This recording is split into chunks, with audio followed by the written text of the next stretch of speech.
શ્યામ બેનેગલની વર્ષ 1976ની એવોર્ડ વિજેતા ફીચર ફિલ્મ મંથનને 77માં કાન્સ ફિલ્મ ફેસ્ટિવલ 2024માં સ્ક્રીનિંગ માટે પસંદ કરવામાં આવી છે. 10 લાખ રૂપિયાના બજેટમાં બનેલી મંથન પ્રથમ ક્રાઉડ ફંડેડ ભારતીય ફિલ્મ હતી.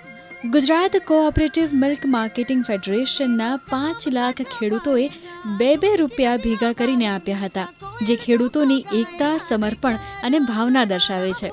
અમૂલ બ્રાન્ડના નામ હેઠળ દૂધ અને દૂધની બનાવટોનું વેચાણ કરતી GCMMF હાલ તેની સુવર્ણ જયંતિ ઉજવી રહ્યું છે.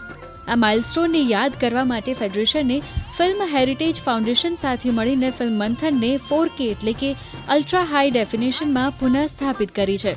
મંથનની 4K ગુણવત્તાવાળી ફિલ્મ મે મહિનામાં યોજાનારા કાન્સ ફિલ્મ ફેસ્ટિવલ 2024માં રેડ કાર્પેટ વર્લ્ડ પ્રીમિયર માટે પસંદ કરાઈ છે. મંથન એકમાત્ર ભારતીય ફિલ્મ છે જેને આ વર્ષે ફેસ્ટિવલના કાન્સ ક્લાસિક સેક્શન હેઠળ પસંદ કરાઈ છે. મંથન ફિલ્મની વાર્તામાં દિગ્ગજ કલાકારો જેવા કે સ્મિતા પાટીલ, નસરુદ્દીન શાહ, ગિરીશ કર્નાડ, અમરીશ પુરીએ ગરીબ ખેડૂતોના નાના સમૂહના સંઘર્ષ અને વિજયને દર્શાવે છે.